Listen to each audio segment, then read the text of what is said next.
Amados sacerdotes, querido povo de Deus, presente nesta bonita paróquia de Nossa Senhora do Carmo, queridos internautas que nos seguem,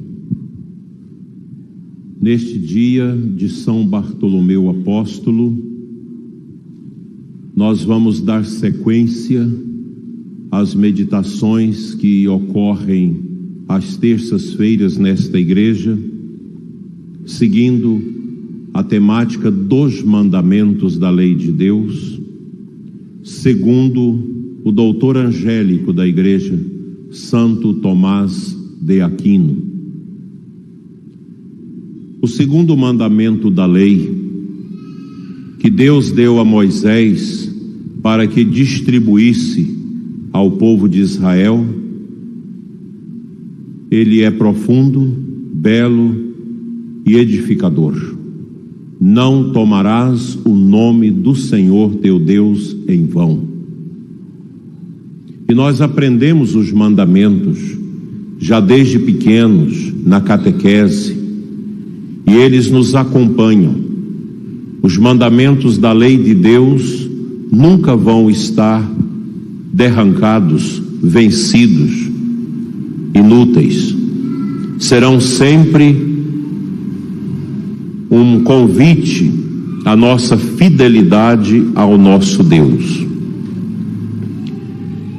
Em Êxodo 27, nós podemos ler, contemplar e aprofundar dentro de nós esta palavra firme que o próprio Deus dá a Moisés: não pronunciarás em vão o nome do Senhor teu Deus. Esse é o segundo preceito da lei moral. Assim como há um só Deus a quem devemos adorar, também há apenas um Deus a quem devemos reverenciar de maneira especial.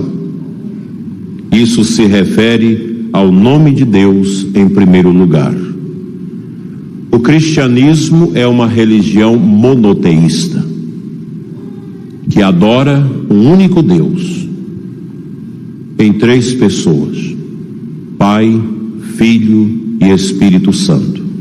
Não são três deuses, mas um só Deus em três pessoas. E o nosso Deus deve ser adorado como único Senhor. No coração de um cristão não tem lugar para a idolatria. A idolatria é um pecado gravíssimo. Comete a idolatria quem coloca no lugar de Deus situações, ideologias, coisas, pessoas, ideias, enfim, qualquer realidade que nós colocamos no lugar de Deus constitui-se um dano à nossa alma, e a gente chama isso de idolatria. Cumpre primeiro notar que a palavra vão pode assumir três sentidos diferentes, diz Santo Tomás. Algumas vezes quer dizer falso, e é nesse sentido que emprega o rei profeta quando diz: falavam coisas vãs ao seu próximo. Salmo 11. É, portanto, pronunciar em vão o nome de Deus, invocar este nome sagrado para servir de apoio à mentira.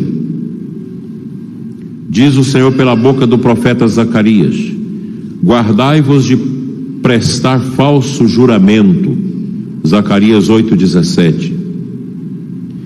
E não viverás, porque dissestes mentiras em nome do Eterno, diz ele. É, pois, um crime invocar esse nome augusto para confirmar a mentira. É fazer injúria a Deus, mal a si mesmo e aos outros homens. É fazer injúria a Deus porque dar ao juramento a autoridade do seu nome. É invocar o seu testemunho. Por consequência, quando se invoca esse testemunho em apoio de uma mentira Ou imagina-se que Deus não conhece a verdade e então faz injúria à sua sabedoria e à sua consciência onisciente. Ou supõe-se que ele ama a mentira e com isso faz-se injúria à sua bondade. Ou julga-se que ele não pode manifestar a verdade ou punir a mentira e então faz-se a injúria ao seu poder. O nome de Deus precisa ser respeitado. Nunca tomar o nome de Deus em vão. Os judeus sempre chamam Deus de o Eterno, evitando dizer o nome de Deus por medo, por escrúpulo de cair no pecado da tomada do nome de Deus em vão. E ademais fazer mal a si mesmo, porque é submeter-se ao juízo de Deus, dizer, porque Deus, que isto é assim, é o mesmo que dizer, Deus me puna se isto não for assim. Facilmente diante da mentira a pessoa, eu juro por Deus que não fiz isto. É um grave pecado, contra o segundo mandamento da lei. Enfim, tomar o nome de Deus em vão é fazer mal a todos os homens, porque é destruir o laço social que se constrói pela confiança, diz Santo Tomás de Aquino. O propósito de um juramento é tornar certo o que é duvidoso. O juramento, diz São Paulo, é a maior segurança para dar fim a toda controvérsia. Hebreus 6,16. Assim, aquele que dá falso juramento insulta a glória de Deus, ofende-se a si mesmo e ofende aos outros. Outras vezes, vão é usado como sinônimo de frívolo, uma coisa muito insossa e sem valor. É como esse propósito que emprega o rei profeta quando diz: o Senhor conhece o pensamento dos homens e sabe que eles são vãos. Os nossos pensamentos nem sempre andam nas sendas de Deus, por isso eles são vãos. Salmo 102. É, pois, pronunciar o nome de Deus em vão, invocar sua autoridade para apoiar uma coisa frívola. A lei mosaica proibia o falso juramento. A lei evangélica proíbe qualquer tipo de juramento, exceto em caso de extrema necessidade. É o que vemos nessas palavras de nosso Senhor Jesus Cristo. Ouviste que foi dito aos antigos: não jurarás falso. Eu, porém, vos digo: não jureis de modo algum. Mateus 5,34.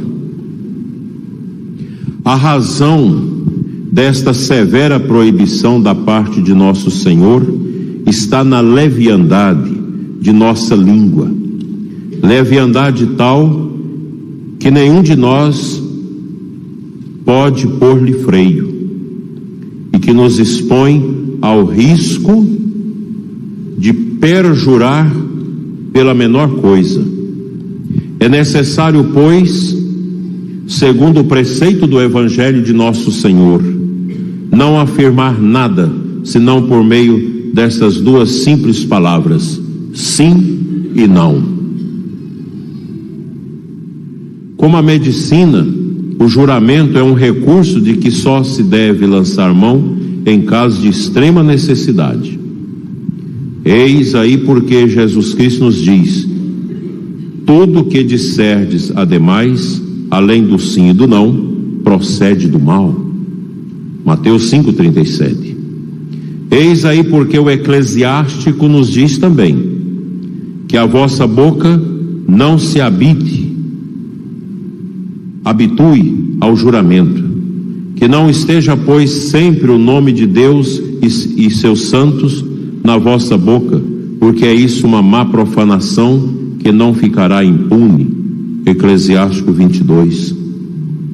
Algumas vezes ainda, a palavra vão exprime a ideia de pecado, ou de injustiça. E é nesse sentido que a emprega o salmista: ó poderosos, até quando tereis o coração endurecido no amor das vaidades e na busca da mentira? Salmo 4:3. É, pois, pronunciar o nome de Deus em vão obrigar-se por juramento a fazer o mal. O caráter da justiça e a prática da virtude e a repulsa ao crime. Assim, se alguém jura cometer um furto ou qualquer outra ação criminosa, peca contra a justiça. E mesmo que não cumpra o juramento de pecar, ainda é culpado por ser jurado. Tal foi o juramento pronunciado por Herodes, e que custou a vida de São João Batista. Pronuncia-se também um juramento contrário à justiça quando se jura não fazer o que é bom, como, por exemplo, não entrar na igreja ou em outra ordem religiosa, ainda que ninguém seja obrigado a cumprir semelhante juramento. É, contudo, um perjúrio pronunciá-lo. Assim, pois, todo juramento falso, frívolo ou injusto é um pecado. Por isso nos diz o profeta: jurarás, vive o Senhor em verdade, em juízo e em justiça. Em alguns casos, por fim, vão também significa tolo. E é neste sentido que se emprega Salomão quando diz: são vãos todos os homens nos quais se acha a ciência de Deus. Assim, quem pronuncia o nome de Deus de forma tola, por blasfêmia, pronuncia o nome de Deus em vão, e deverá por isso ser castigado. Se blasfemar contra o santo nome, será punido com morte. Levítico 24:16. Não pronunciarás em vão o nome do Senhor teu Deus. Contudo, o nome de Deus pode ser usado para 6 propósitos. Primeiro, para confirmar algo que é dito, como em um juramento, se este for feito com verdade e com justiça. Ao fazê-lo, evidenciamos que só Deus é a verdade primeira e lhe prestamos a devida reverência. Por essa razão, a lei antiga prescrevia que ninguém devia jurar, exceto em nome do Deus verdadeiro. Temerás o Senhor teu Deus, a Ele servirás o teu culto e só jurarás pelo seu nome. Deuteronômio 6:13. Aqueles que juram de outra forma violam esta prescrição. Não pronunciareis o nome de outros deuses, que não se ouçam tais nomes dos teus lábios. Êxodo 23:13. Embora às vezes alguém jura pelas criaturas, deve-se saber, contudo, que é o mesmo que jurar por Deus, pois quando alguém jura pela sua própria alma ou por sua vida, é como se invocasse o julgamento de Deus, assim como fez o apóstolo: invoco a Deus por testemunha, juro por minha vida que foi para vos poupar que não voltei a Corinto. 2 Coríntios 23. E quando alguém jura pelo Evangelho, jura por Deus que deu o Evangelho. O segundo propósito é o da santificação. Assim, o batismo santifica, pois, como diz São Paulo, fostes lavados, fostes santificados, fostes justificados em nome do Senhor Jesus Cristo e pelo Espírito do nosso Deus. Com efeito, o batismo só tem poder através da invocação da Trindade. No entanto, Senhor, permaneceis entre nós, e o vosso nome, é o vosso nome que invocamos. Jeremias 14:9. O terceiro propósito é a expulsão do inimigo, já que renunciamos ao diabo antes do batismo. Somente seja invocado o vosso nome sobre nós. Tira de nós o opróbrio. Isaías 4. Portanto, se alguém volta a pecar, o nome de Deus foi invocado em vão. Em quarto lugar, é lícito tomar o nome de Deus para confessar a fé nele, como diz Romanos 10:14. Porém, como invocarão aquele a quem não tem fé? E ainda, todo aquele que invocar o nome do Senhor será salvo. Com efeito, é pela boca que podemos anunciar a glória de Deus. Todos aqueles que invocam o meu nome, eu os criei para a minha glória. Aquele que verbaliza qualquer outra coisa, a glória de Deus, toma o nome de Deus em vão. Também confessamos nossa fé em Deus por meio das nossas obras, quando as nossas próprias ações revelam a glória de Deus.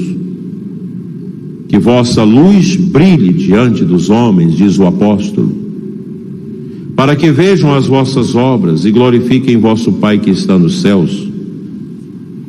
Mas ao contrário, por vossa causa, o nome de Deus é blasfemado entre os pagãos. O quinto propósito é a defesa. O nome do Senhor é uma torre. Para lá corre o justo, a fim de procurar segurança. Provérbio 18. Expulsarão os demônios em meu nome. Marcos 16. Porque debaixo dos céus nenhum outro nome foi dado aos homens por meio do qual possam ser salvos. Atos 4. Por último, diz Santo Tomás, o sexto propósito é tomar as obras dos homens completas. É tornar as obras dos homens completas. Diz São Paulo: tudo quando fizerdes, por palavra ou por obra, fazei-o em nome do Senhor Jesus, dando por ele graças a Deus. Nosso socorro está no nome do Senhor, Criador do céu e da terra. Salmo 123. Às vezes acontece de alguém começar uma obra imprudentemente, fazendo um juramento, por exemplo, e então não conclui nem a obra, nem o juramento. Isso novamente é tomar o nome de Deus em vão. Se tens jurados alguma coisa a Deus, não te demores em cumpri-lo. Eclesiastes 5:3. Fazei votos ao Senhor, vosso Deus, e cumpri-os. Todos os que cercam, tragam oferendas ao Deus temível, porque uma promessa infiel é tola e desagrada a Deus. Esta meditação para nós, ela é importante para que nós possamos aprender a lidar com o nome de Deus. Todas as vezes que a gente pronuncia o nome de Deus, o nome de Jesus, deve ser com piedade, com carinho e com amor. O nome de Deus precisa ser respeitado. Vemos cada vez mais o desrespeito às coisas de Deus, piadas indecentes com as coisas santas de Deus. Isso suja a alma das pessoas. O mundo se torna triste quando não respeita o nome de Deus. E qual é o grande perigo nos nossos tempos? Que o nome dos homens tome lugar do nome de Deus. Nós vivemos uma época em que as pessoas querem ocupar o lugar de Deus, em que a vaidade é cultivada, cultuada, o orgulho cada vez mais tem sido uma espécie de endereço para a chegada do sentido da vida. O orgulho é a pior miséria que pode comportar o coração da pessoa humana, porque o orgulho foi o pecado dos anjos que Adão e Eva acolheu em seus corações no jardim do Éden. Um orgulho que feriu a aliança da vida. E por não ter respeitado o nome de Deus, mas acolhido o sopro venenoso do inimigo, eles foram sentenciados de morte. Uma sentença que nós nascemos nela, que o batismo apaga, mas as consequências, a nódoa do pecado do orgulho dos nossos pais com o qual nascemos, nos acompanha a vida toda. É o que nós chamamos de concupiscência, que é esse verme da vaidade, da miséria que nós temos no nosso coração, que nos leva a inclinar para as realidades que não agradam a Deus. É preciso que a gente tome consciência clara que nós existimos neste mundo para darmos glória a Deus. Toda a nossa vida deve ser uma glorificação a Deus, fazendo a vontade de Deus, cultivando no coração o desejo de agradar a Deus. Quem busca agradar a si, entra no tormento, na tristeza, na angústia e no sofrimento. A depressão, que é uma doença tão presente nos nossos dias, ela tem um endereço de origem: o orgulho. A pessoa entra em depressão porque o seu orgulho foi ferido, com perdas, com dores, com maltratos, que a pessoa não é capaz de acolher em perdão diante da cruz. A cura da depressão está nesse respeito ao nome de Deus. E nós cristãos invocamos sempre o nome e o sangue de Cristo para nos fortalecer. Quando nós temos claro na nossa vida a configuração nossa a Cristo, pelo batismo e pela nossa entrega a Ele, quando nós temos a certeza e a ciência de fé, que é pelo nome de Jesus, na força do teu sangue derramado na cruz, que nós realizamos as obras de Deus, a gente nunca vai entrar em depressão. A depressão leva as pessoas a uma morte espiritual, porque o seu orgulho é ferido, e o deprimido não aceita a morte de alguém, a perda de bens econômicos, a perda de um emprego, um relacionamento estrangulado, um deboche recebido. E quando nós não aceitamos as perdas, o nome de Deus não tem poder na nossa vida, porque eu começo a encebar a mim mesmo. Como pode isso ter acontecido comigo? Como é triste tudo isso. Não tem sentido mais a minha vida depois da morte do meu pai, da minha mãe, da minha esposa, do meu esposo, de um filho, de um parente. Não tem sentido mais a minha vida, a quebradeira econômica que me assolou. Eu que era rico, que tinha tudo, agora não tenho nada. É aí que nós corremos o risco de aprofundar ainda mais o orgulho na nossa vida, maldizendo o nome de Deus. Outro dia, atendendo uma pessoa, nem sei se era católica direito, mas veio conversar. E esta pessoa me questionava: por que Deus deixou que a peste matasse tantos parentes e as pessoas que eu mais amava? Minha mãe, minha avó, meu marido, meu tio. É duro. Por que Deus permitiu? Não, Deus não tem culpa nisso. É da nossa realidade humana as perdas. Deus dá graças especiais até para a cura de muitos doentes. Mas muitas vezes nós temos que amargar com a perda. Eu simplesmente mandei que ela olhasse ao crucifixo. Não tem resposta. Tem resposta para a morte? Tem. Tem resposta para as perdas que nós estamos tendo? Não tem. O médico não tem resposta, o filósofo não tem, o psicólogo não tem. Somente a cruz é a resposta.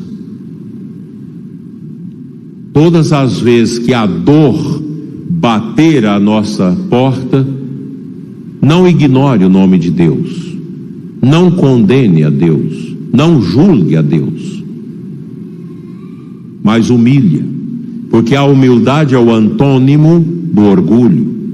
Se o orgulho me leva ao porão da tristeza, da condenação, a humildade me eleva ao céu. Como Santa Rosa de Lima, celebrada segunda-feira, uma grande santa que teve na cruz a força da sua espiritualidade, ela dizia: não há escada mais sublime para chegarmos à compreensão de Deus e ao céu do que a cruz.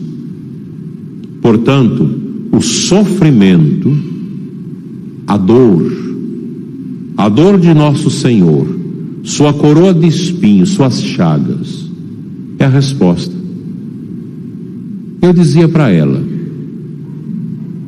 não julgue Deus, porque Deus também veio na sua dimensão humana morrer no nosso lugar, derramou seu sangue, humilhou-se diante dos homens. Imagina os homens matando Cristo, matando a divindade, matando o Senhor da vida. E Deus deu a resposta. Naquele filme do Mel Gibson sobre a paixão tem uma cena linda, que depois da morte do Senhor e o seu sepultamento, o filme cria uma imagem muito significativa, muito bonita. O Pai eterno recebe o sacrifício doloroso do Filho, não para lhe agradar, mas para lhe satisfazer na salvação da obra por ele criada. Porque lá no Éden, o diabo toma a peito a missão: eu vou destruir a obra dele. A satisfação do demônio é destruir a obra de Deus. Vou destruí-los. E eles então acolhem o veneno do demônio, Adão e Eva, e pecam. Vem de uma árvore o pecado e passa para todos nós. E o diabo sorri, porque ele sabe que ali ele vai tocar o profundo do amor de Deus na obra especial da criação, que é a pessoa humana. Não só o coração de Adão e Eva, mas toda a descendência. E o demônio sorri, dá gargalhadas durante séculos, vendo a humanidade caindo cada vez mais por causa da sua ação. E o diabo sente-se profundamente derrotado no mistério da cruz. Até o momento da morte de Cristo, Satanás esperava reverter, tirar Cristo de ideia do sacrifício da cruz. Tudo ele fez. Até no Getsêmani ele aparece na forma de uma serpente. Mostra lá o filme. Para tentar Cristo. Não faça isso. Sai disso. Ele já tinha levado Jesus ao pináculo do templo. Olha aí os reinos, eu te dou tudo, se prostrares diante de mim. E Jesus disse: somente a Deus adorarás. Sai. Na cruz, o diabo é derrotado, embora não se deu por vencido. Ele tem um tempo ainda para tentar. E Cristo, na cruz, e permanentemente através da igreja, do seu sacramento e da sua palavra, ele trava uma luta contra o diabo pela nossa alma. E quando o Senhor Jesus diz aquela palavra, consumatum est, tudo está consumado, naquele momento o universo é tocado pela força sinergética da ressurreição, da vitória, da redenção melhor. O mundo é redimido, há tremores, racha-se a terra, o véu do templo se rasga, Cristo desce à mansão dos mortos para tirar das mãos do inimigo as almas que ele havia subtraído de Deus. E a Sagrada Escritura fala dos mortos que foram vistos andando em Jerusalém. E no sepulcro de Cristo, o filme do Mel Gibson mostra, o Pai acolhe o sacrifício do Filho pela redenção da humanidade, e cai uma lágrima do Pai sobre o sepulcro do Filho, e ao cair no sepulcro acontece o mistério da ressurreição, é a vitória sobre a morte. Nós temos todas as armas contra o desastre da nossa vida. Os santos entenderam isso. Daí a importância de lermos a vida dos santos. Eles acolheram esse mistério. E aqui, na cruz, nós temos o nome e o sangue. O nome de Jesus tem poder, e o sangue de Jesus tem poder. Tanto que no exorcismo, o exorcista invoca o nome e o sangue de Cristo, e o inferno treme e o diabo sai, porque o demônio não suporta o nome e o sangue de Cristo. Quem acolhe o mistério da redenção de nosso Senhor apaixona-se pelo nome de Deus para nunca desonrá-lo. Yeshua, Jesus, que quer dizer este nome salva. É este nome que nós devemos trazer inscrito pela oração e pela fé no profundo de nossas vidas. Podem cair tudo, à direita, à esquerda, como diz o Salmo 91, e a gente vai continuar de pé, porque nós temos o nome de Cristo. O Papa João Paulo II, santo, praticamente perdeu toda a sua família. No dia que ele foi proclamado Papa, não tinha ninguém da sua família. Perdeu a mãe, o pai, o irmão, as pessoas queridas. Ele não perdeu a fé. Ele tinha um olhar triste, mas um olhar profundo, de quem na dor encontrou o profundo, de quem no sofrimento foi capaz de ver além da dor. Essa é a nossa fé católica. A gente não está na igreja para sermos isentados e eximidos do sofrimento. Todos nós vamos sofrer. Mas tem duas maneiras de você sofrer. Uma como os pagãos sofrem, na amargura, na blasfêmia, xingando, blasfemando contra Deus. tomando o nome de Deus em vão. E outra na doçura, em que você sofre de maneira doce, sentindo a mão de Jesus, o olhar de Cristo sobre a sua vida. Isso não tem preço. Não tem preço a experiência de um coração que ama e adora Cristo. E quem nos leva a esta virtude de aceitar Jesus, de acolher a sua palavra e honrar o seu nome, é o Espírito Santo. O Espírito Santo de Deus é esse sopro, esse vento amoroso que vem do coração do Pai e do Filho e que toca, impulsiona a igreja, os filhos de Deus no batismo, a viver essas alegrias. Nós estamos no tempo do Espírito Santo. E o Espírito Santo nos leva a acolher Jesus dentro de nós, no profundo de nós, na nossa família, no nosso trabalho, na nossa paróquia, na nossa comunidade, como a fonte da sabedoria, como o sentido mais profundo da nossa vida.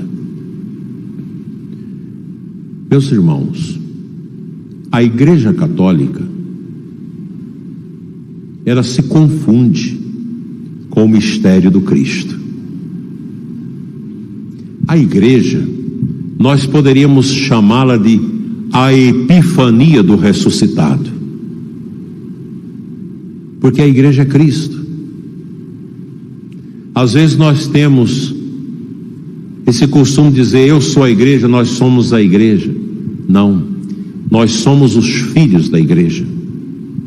Nós fomos enxertados na Igreja para sermos o povo de Deus, batizado, ungido.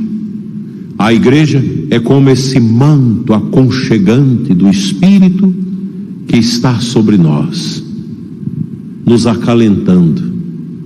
Daí a imagem do templo nos lembrar a choca, a galinha, que aquece os seus pintainhos com o seu calor. A Igreja é isso. Na Igreja nós somos aquecidos pela palavra de Deus, pelos ensinamentos e pelos sacramentos que recebemos. A Igreja cuida de nós. Nós somos esses filhos e filhas da Igreja, que nos aquece, que nos fortalece. Quando nós olhamos as torres da Igreja, a gente lembra, na Igreja eu sou aquecido pelo manto deste amor do Espírito que governa e conduz a Igreja, para que eu possa um dia voar para o céu, para o encontro com Deus. Não vale a pena brigar, ficar de mal com os outros, perder a paciência, ser pessoas nervosas, ser pessoas rancorosas, maldosas, ser pessoas que não perdoam, pessoas que discriminam os outros, que não têm amor, que não têm oração, que não têm vida. Nós estamos na Igreja para sermos os filhos de uma mãe tão querida, tão amorosa, que nos aquece, que nos embala, desde as crianças até os idosos, para que nunca percamos o calor da luz do ressuscitado e não caiamos na escuridão do pecado que esse mundo quer nos envolver. Meus filhos jovens, cuidado. O mundo é um grande dragão com a boca aberta para vos estragar. Cuidado. Fuja desse dragão e esconda debaixo da choca que nos aquece, que cuida de nós, que zela de nós. O nosso tempo nesse mundo é brevíssimo, passa como o vento que sopra, como a água debaixo da ponte. Quando menos esperarmos, eis que nós estaremos já diante de Deus no julgamento pessoal após a nossa morte. Oxalá que todos nós, como bons católicos, cristãos, humildes, serenos, no final da nossa vida, a gente possa dizer com o apóstolo Paulo, quando despediu desse mundo: combati o bom combate, guardei a fé, só me resta receber a coroa da justiça que me dará o Senhor, o justo juiz. Que o nome de Deus seja por todos nós honrado, amado e adorado.